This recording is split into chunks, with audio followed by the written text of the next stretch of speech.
There was a story that I heard about your wife and she had a stroke. Can you share that personal story of what happened to her?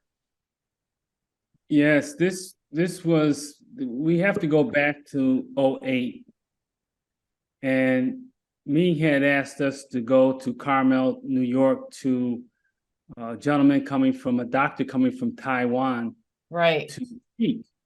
And we really didn't know what it was. So we just, of course, get an opportunity to hang out with Ming for a ride to New York and back and drink tea, hang out. So I said, yeah, sure, we're right. in. So we drove there, and the gentleman was speaking about the stroke line.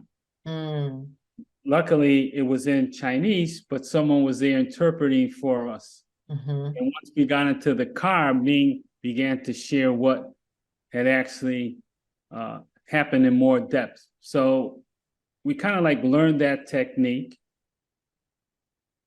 and you do it to yourself. You can do it to yourself. Gallbladder 20 from one side to the other in the back of your head. Right. You do it, and it's okay.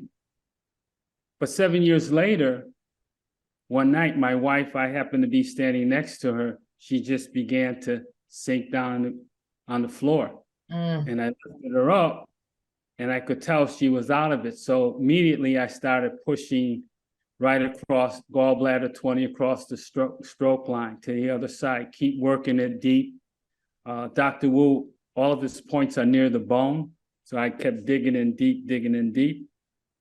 And she's kind of like out of it. She goes, came out, came in. So I knew it was a Thursday night. I'll never forget this. I know Ming was coming down from Maynard. I called him. He answered. When he got home, he stopped at his house, got some herbs, and he came over. And wow. yeah, so then after this took him time. So this was maybe an hour and a half later. I kept working on it. He came, and the student Mm. steps aside when the master comes, and Right.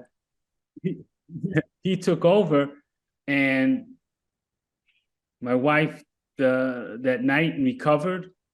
The next day, she cooked the meal. We went to potluck at his house. And Mm. I think it was a couple weeks later, we were on the plane going to China for the first filming of Who Am I? That is incredible. I mean, who does that all in one day, having a stroke that same morning? I mean, to go to a potluck like nothing ever happened. I mean, that's just quite phenomenal. And Dr. Wu was working on that wind line, is it? The Correct, Tui Na wind line? right. Yeah. I And, mean, that's I've never that. heard of that before. Most people Yeah, run to the ER. yeah, it's too late. You Yeah. don't have the time. By the time they run the test, by the time they try to figure out, they open a book and see, why you're vomiting or your bowels are passing. It's too late. It's Yeah. too late. That time you need to immediately start opening up that blockage. Yeah, that's so incredible. And you can learn this, right? I mean, people can just learn Tui Na through his courses. Oh yes, yes, yes. It's a yeah.